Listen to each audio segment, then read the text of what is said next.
Hello everyone, welcome back to my YouTube channel.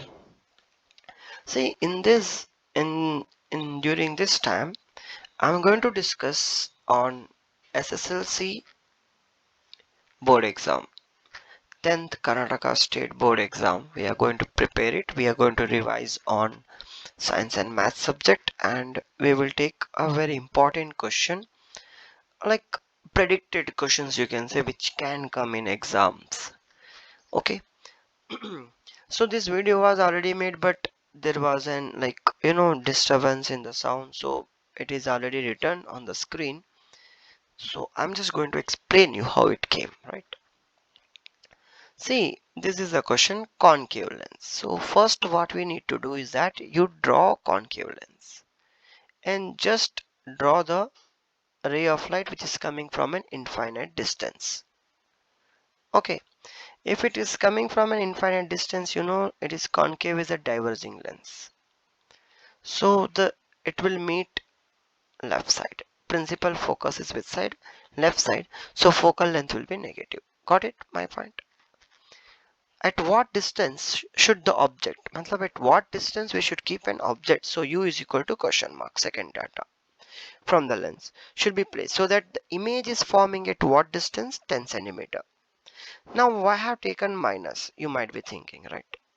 See, in the concave lens, all the in concave lens all the images will be virtual, so that is left side. Okay, in the lens real image will form right side and virtual image will form left side.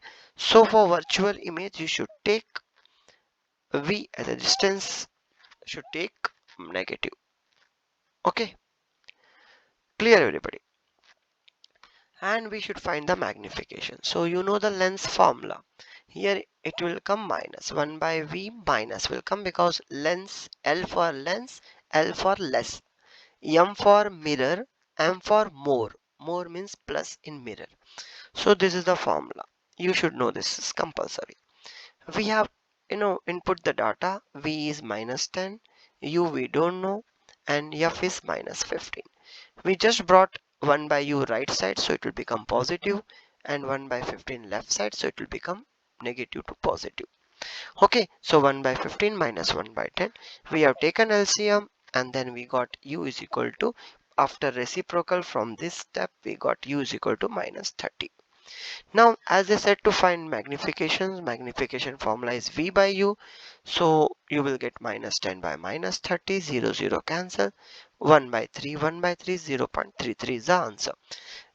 As it is less than 1, so it is diminished image, and magnification is positive, so you should write virtual and erect. Got it, my point? Okay, so now another few questions are there with us. Let us see those questions also. See this next question. Why the metals which are using, see, metals are used to make a cooking vessel. Why only metals are used? Why not non-metals? Why they are used to make a cooking vessels? See, why metals are used to make a cooking vessels? Because metals are good conductor of electricity. As, yeah, electricity is a, but here we are not talking about electricity. I mean, it is because in cooking vessels, so we should speak about heat. Yes, they are good conductor of what? Heat. Because they are good conductor of heat, sorry, this electricity will not come here because they are good conductor of what? Heat. Got it? Yes, no, I mean, no doubt they are good conductor of electricity, but here cooking vessels, so we have to use heat. Why sodium metal is stored in kerosene? Sodium metal and potassium metals are stored in kerosene. You remember this. And lithium is there now. It is stored in paraffin wax. Okay, because it is a lighter metal. So if you store in kerosene, it will start to float on the surface of kerosene, and still it may react with the air and can catch fire, can cause an accident.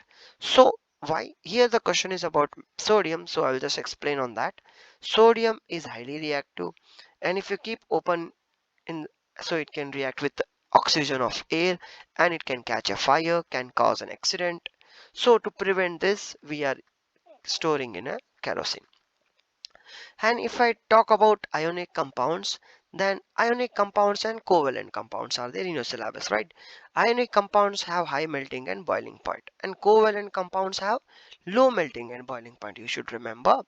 See, ionic compounds, why they have a high melting and boiling point? Reason is because they have a strong force of attraction between the molecules. Correct?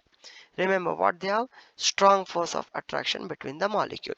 If you see, covalent compounds have low melting and boiling point. Reason is that they have less force of attraction between the molecule. Opposite of this, if it is high melting and boiling point, strong force of attraction.